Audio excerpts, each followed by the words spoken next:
Olá pessoal, tudo bem com vocês?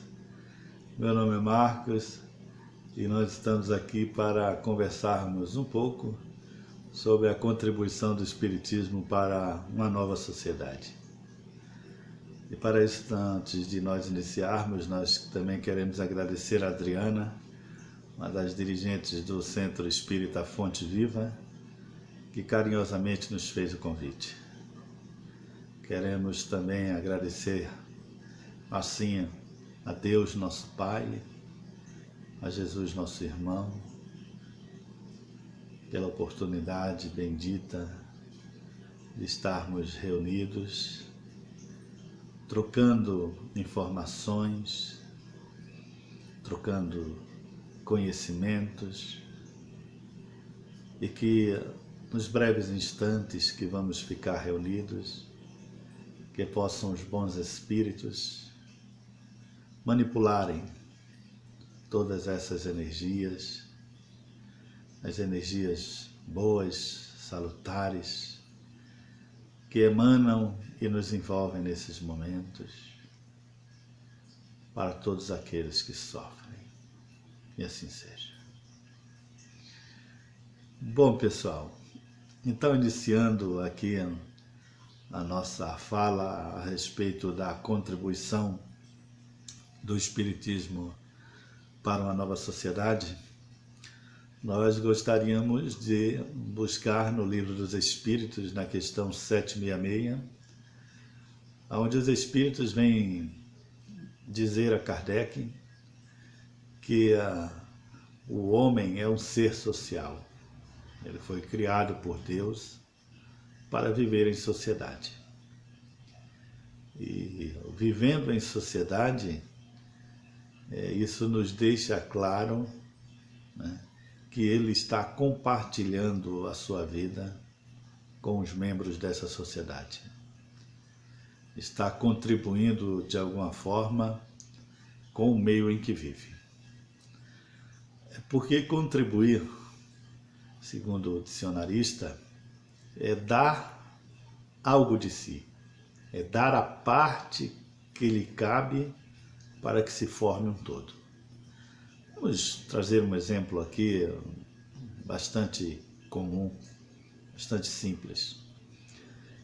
Alguém lhe solicita, se possível, se você tem, por exemplo, feijão, para compor uma cesta básica. Sabemos que a cesta básica é composta de vários alimentos, como feijão, arroz, óleo, sal, enfim. E esta pessoa está solicitando que você possa contribuir com uma parte, e essa parte seja o feijão. O outro dará o macarrão, o outro arroz, e aí formará um todo. E ao solicitar, vamos imaginar que você diga assim: poxa, agora eu não tenho. E como então compor a cesta básica, não é isso? Então essa pessoa diz: olha, se você agora não tem, você pode nos dar depois. Será? Pode ser amanhã, pode ser depois, tudo bem? E daí você fala: tá ok, eu vou contribuir. Então o que ocorre? Entre a época da solicitação, em que você disse não ter o alimento, e o tempo, o dia em que você marca para a entrega desse alimento, esse espaço de tempo é o espaço de tempo dedicado a que você procure obter, no caso aqui do exemplo, o feijão, para que no dia marcado, no tempo oportuno, você possa entregá-lo.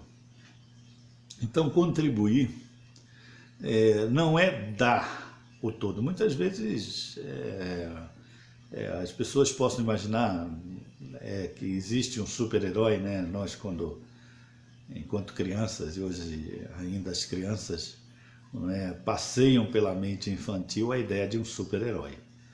Aquele que depende dele unicamente a salvação do mundo e a melhoria do mundo.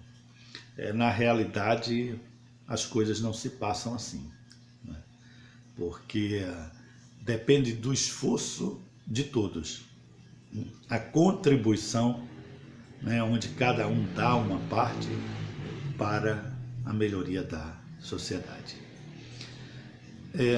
Na Revista Espírita, agosto de 1865, Allan Kardec ele vem dizer o seguinte, que o Espiritismo tende para a regeneração da humanidade. E essa regeneração, ela não tem como se operar, a não ser através do progresso moral. Isso deixa bem claro o codificador da doutrina espírita, o objetivo essencial do espiritismo, que é a melhoria individual de cada um. Ele vem mais adiante ainda colocar que dentro desse campo de progresso moral, Deus não nos pede o que nós sabemos, o que nós temos, mas, enfim, como nós aplicamos de uma maneira sábia aquilo que nós possuímos, aquilo que nós temos. Então vejam bem que existem aí dois aspectos importantes a considerar, que a humanidade, né, a regeneração da humanidade, dessa porção de humanidade que se encontra encerrada aqui na Terra, ela depende do progresso moral, ou seja, do melhoramento individual de cada criatura. Então, assim, não importa o conhecimento que você possui, não somente, não unicamente isso, mas importa, né, o que você faz de uma maneira sábia, com o que você possui. Nós temos então a informação e a educação. Vejam bem, a informação e a educação, elas diferem, mas elas se entrelaçam.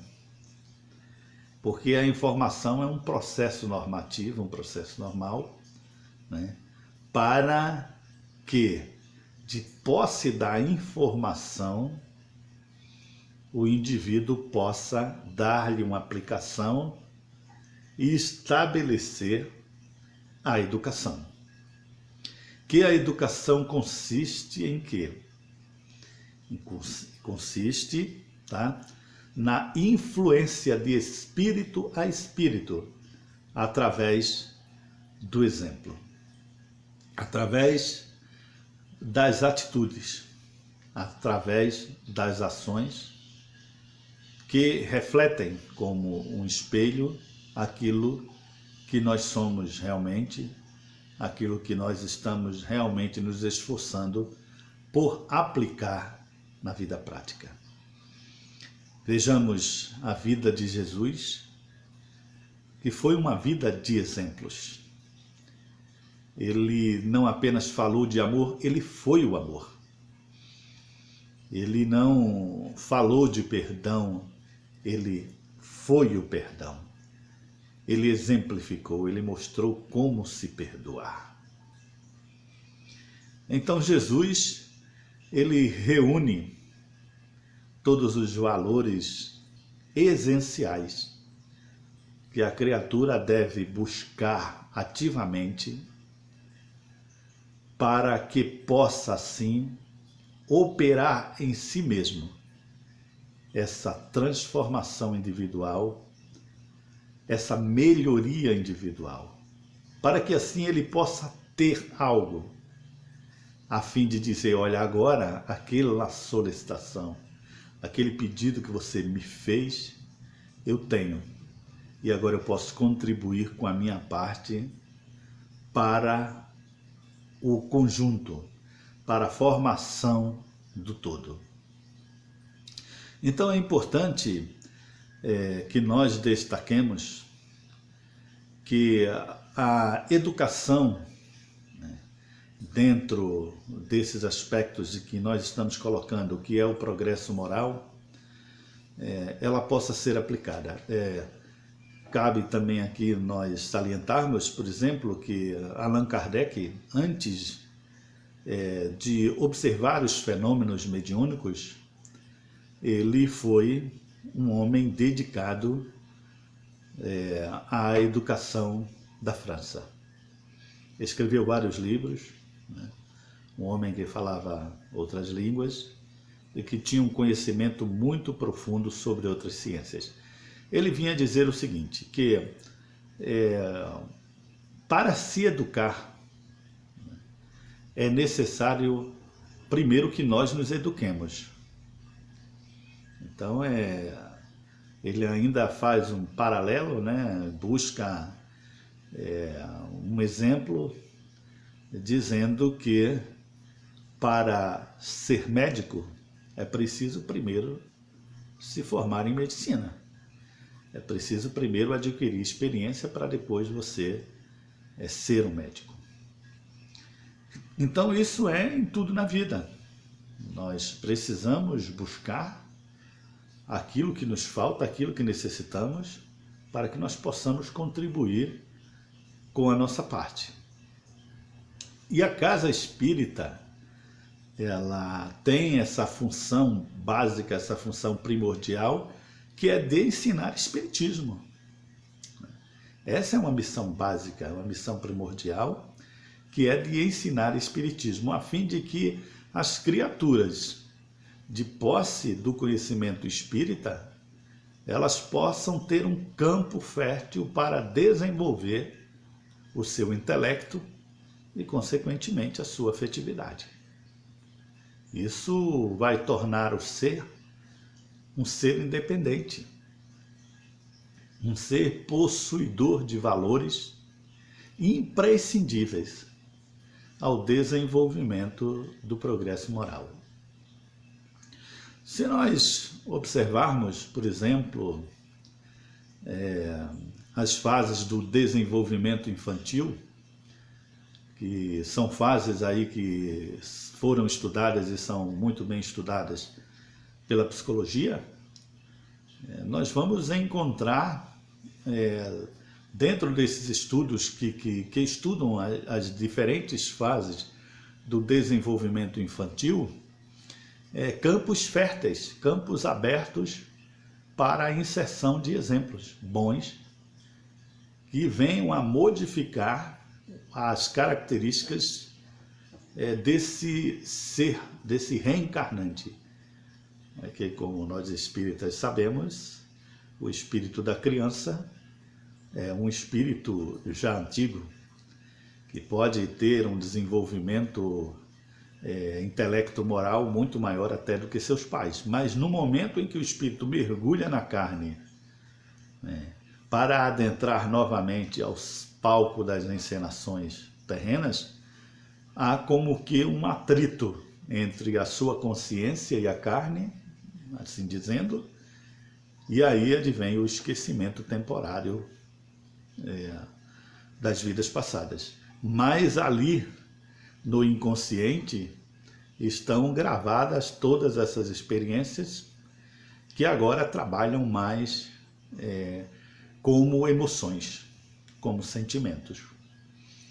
E ao ir despertando lentamente através desse processo de desenvolvimento infantil, ele torna-se um campo propício para que pais e educadores possam ali trabalhar os exemplos morais, possam oferecer àquele espírito uma nova didática, um novo olhar sobre a vida e sobre essas questões morais, porque diante de inclinações que ele traga, inclinações ainda voltadas para o mal, isso poderá ajudar que ele venha a parar essas arestas.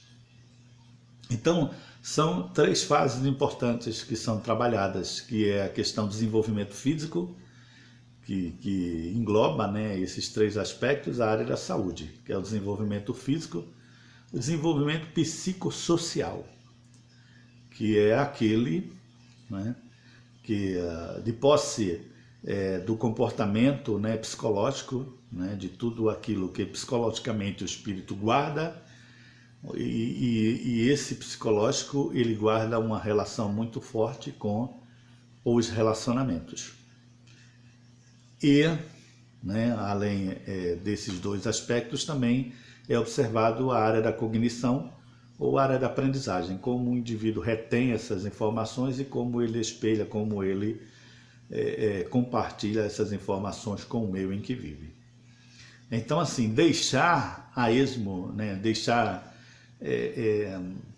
correr as coisas soltas, né, como dizem os franceses, o laissez-faire, deixar correr solto não é um bom modelo de maneira alguma, de forma alguma, para a educação. A educação consiste justamente nessa transferência, né, de bons exemplos, onde o ser em desenvolvimento ele vai observando, porque a criança ela é mais visual, né, do que auditiva nesse desenvolvimento, e aprende muito com aquilo que vê. Então é importante que se tenha, por exemplo, uma coerência, né, uma harmonia entre o que se fala e o que se faz. Vejam que esse esquema aqui, né, ele tem a ver com o que Allan Kardec veio dizer. É que para ser um bom educador, primeiro preciso que se eduque. Então, todas as informações que nós vamos colhendo na nossa existência, é importante que a gente use o filtro da fé raciocinada, né? Isso é evidente, tá? Para nós espíritas, mas a fim de que nós procuremos trabalhar esses aspectos em nós, primeiramente em nós, para que, enfim, daí possa fluir aquilo que nós estamos aqui falando, que é a verdadeira educação.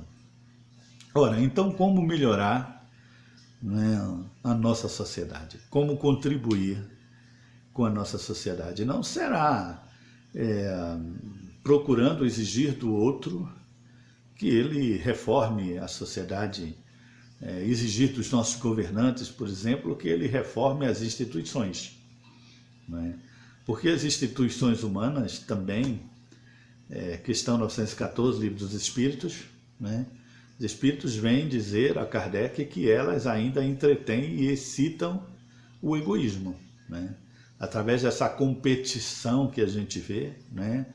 Essa apologia que se faz ainda às questões sexuais, né?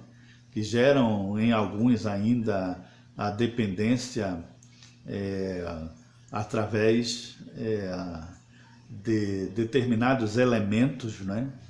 Que vêm ainda excitar ainda mais o egoísmo dentro da criatura humana. Mas eles vêm dizer que para que se reformem essas instituições, é preciso que se reforme primeiro o ser humano. Então não há como cobrar apenas do administrador, né? O administrador sozinho não pode fazer nada, né? Nós que compomos as instituições humanas.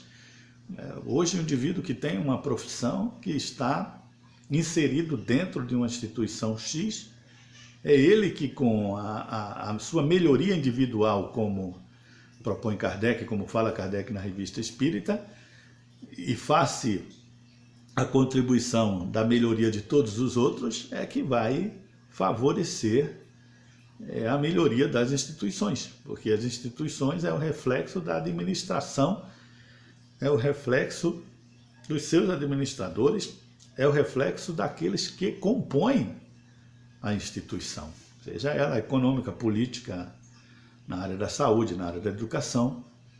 Enfim, somos todos nós cidadãos que compomos a sociedade, que compomos as instituições. E ele vem dizer que depois que o indivíduo tomar consciência, né, para a questão primordial, que é atentar para o progresso moral, quando o indivíduo despertar para entender que o progresso moral ele é importante, né, para guiar, né, o comportamento humano, é aí que ele deve partir, né, com vontade, né, com a consciência de que é preciso reformar as instituições. Porque as instituições são elas que assistem os cidadãos. E se elas estão com problemas, né, por conta daqueles que a compõem, sofre o indivíduo quando necessita dessa assistência. Então é trabalhar para um bem comum, né? Trabalhar para um bem comum. Temos que ter essa visão do bem comum. O bem comum é aquele que é espalhado, é aquele que é direcionado a todos, sem olhar a crença do indivíduo, a raça, o sexo, a posição social, mas que todos sejam beneficiados, né, de uma maneira que gere esse estado de solidariedade, esse estado de harmonia. Allan Kardec ele vem também colocar sobre a questão do avanço das ciências humanas, das ciências materiais, que tem dado grandes passos a fim de ajudar o ser humano, a fim de ajudar o indivíduo enquanto estadia aqui na Terra. Mas é importante observar que essas ciências, elas precisam dar as mãos, né? A ciência espiritual que trata do progresso moral das criaturas humanas. Aqui, quando nós estamos falando de moral, de progresso moral, nós estamos falando do progresso que transcende as vidas humanas, né, que acompanha o indivíduo além do túmulo, além das lápides frias dos túmulos, a vida. E há de que pensar que esse indivíduo há de retornar, né, ao palco das encenações terrenas, como costumamos dizer, e há de necessitar de quê? De cooperação, de contribuição, né, para que possa modificar algumas ideias, que são ideias algumas sistemáticas próprias ainda de elaborações humanas, que se encontram num espaço único entre o berço e o túmulo. É preciso que haja uma transcendência dessas ideias, para que isso possa realmente favorecer. Então nós vejamos, olhando o passado, nós encontramos as mesas que giram, não é? Os senhores e as senhoras elegantes da elite de Paris iam às reuniões nos grandes cafés de Paris, a fim de observar esses fenômenos. Era a época da curiosidade, né? As pessoas não estavam compenetradas em entender o fenômeno, até que surge, né, ali um homem de não preconceitos e que, ao observar o fenômeno, descobre que existe por trás uma causa inteligente. O tempo avança e nós vamos encontrar a época das grandes materializações, né? William Crookes, Charles Duché. Nós vamos aqui no interior do estado do Rio de Janeiro, se não me engano, eu acho que era o interior, um dos maiores médiuns de materializações luminosas, Peixotinho. Essas reuniões eram longas, né? Duravam 4 ou 5 horas, os espíritos se materializavam, né? Dependendo dessas materializações, assistentes poderiam tocar nesses espíritos, eles faziam os chamados transportes, né, para as reuniões de materialização, traziam flores, objetos, enfim. Essa é a época da ciência espírita, né, no sentido de que os espíritos vêm demonstrar a sua presença, né, através do concreto, né, através do objetivo, né, através do material.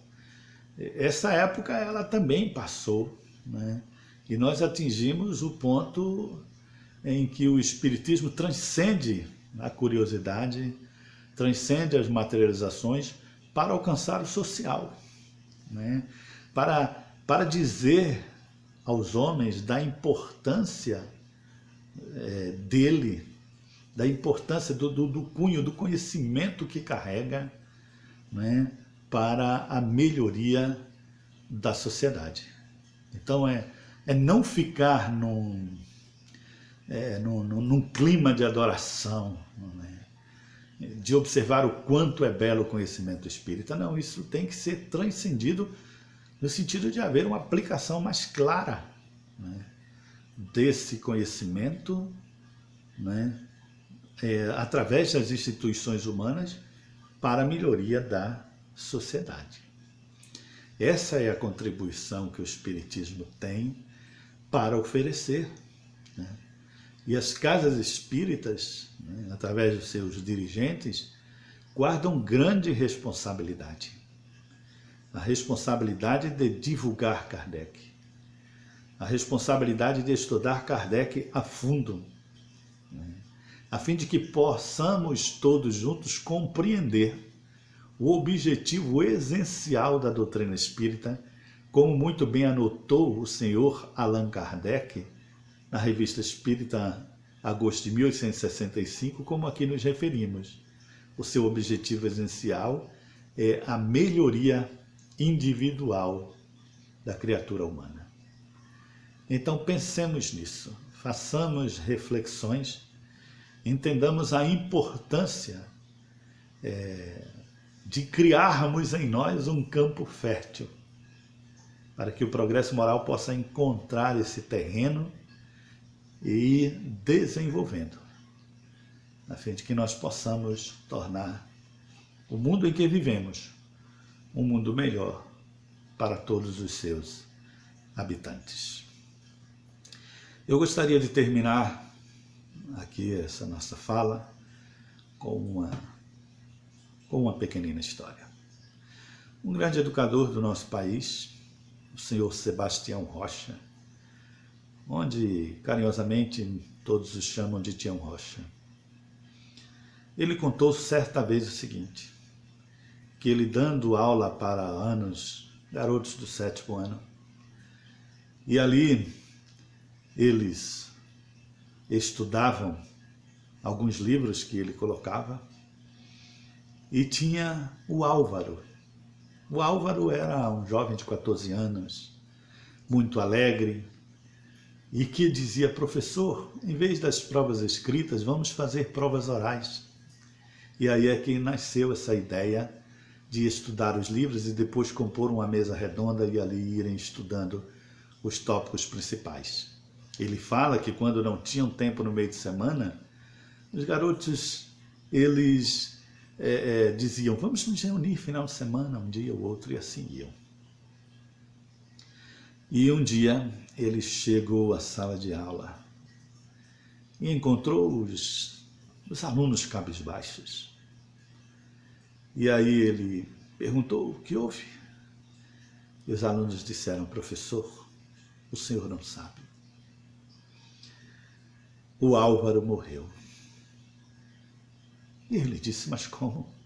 Como um garoto de 14 anos, alegre, pode morrer? Isso não entra dentro da minha concepção, dentro da minha crença. Mas, enfim, o dia transcorreu, a noite chegou e o outro dia também surgiu.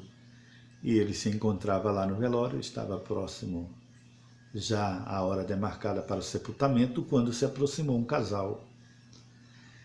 Ele disse: o senhor é o Tião Rocha?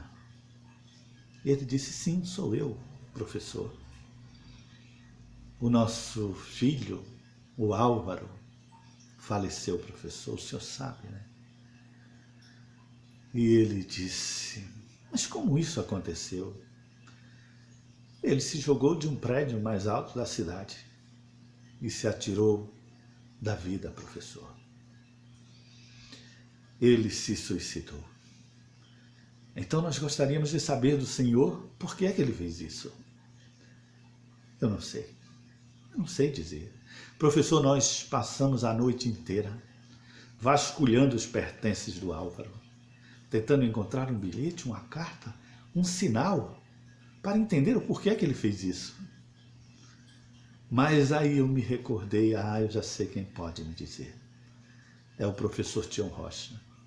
Porque sabe, professor, diante da mesa, nas refeições, nas nossas conversas, ou quando os amigos dele vinham em casa, o Senhor era o centro das atenções. Porque o Tião Rocha é isso, porque o Tião Rocha é aquilo, porque o Tião Rocha é o cara.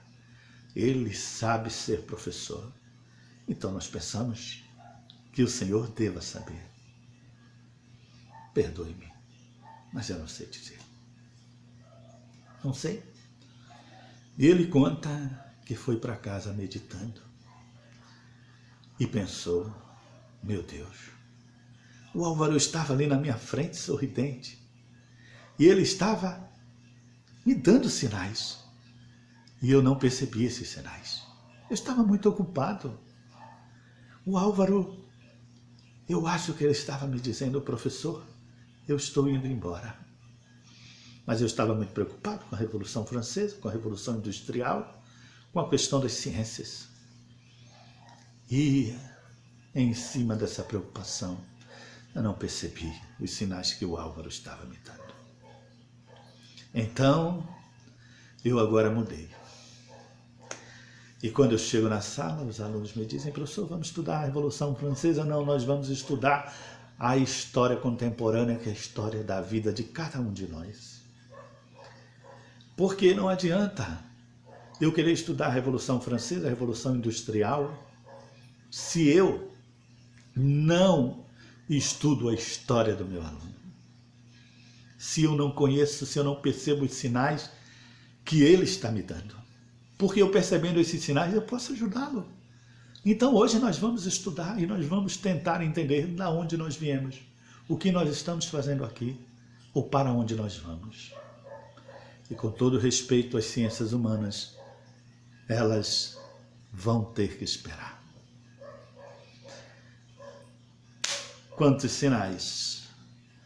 Muitas vezes aqueles que convivem conosco dentro do lar, aqueles que são os nossos companheiros da vida fora, estão querendo nos dar. Estão nos dando e nós estamos preocupados com outras ideias, com outras situações que no momento talvez não sejam tão importantes. Isso é um alerta, não apenas aqui por ele ser um professor Sebastião Rocha, mas é um alerta para todos nós, pais, educadores, para todos nós que compartilhamos a nossa vida. Precisamos nos preocupar uns com os outros, no sentido de aparar essas arestas, no sentido de nos auxiliarmos para que o progresso moral, enfim, possa se estabelecer. Era isso que eu gostaria de deixar aqui para os senhores, né? Isso é algo que nos cativa, que tem nos impulsionado a buscar cada vez mais e mais o ensinamento espírita, procurar entender as questões que nos afligem, a fim de posse desses conhecimentos, procurar, através do esforço de cada dia, nos tornarmos pessoas melhores. Muito agradecido, meus irmãos. Mais uma vez agradecemos a Adriana, ao Centro Espírita Fonte Viva, e a Deus nosso Pai, que está sempre conosco, nos mandando Jesus, nosso irmão maior, que com os seus exemplos de amor e de bondade, tem contribuído enormemente para a instalação do reino de Deus aqui na Terra. Muita paz, e assim seja, graças a Deus.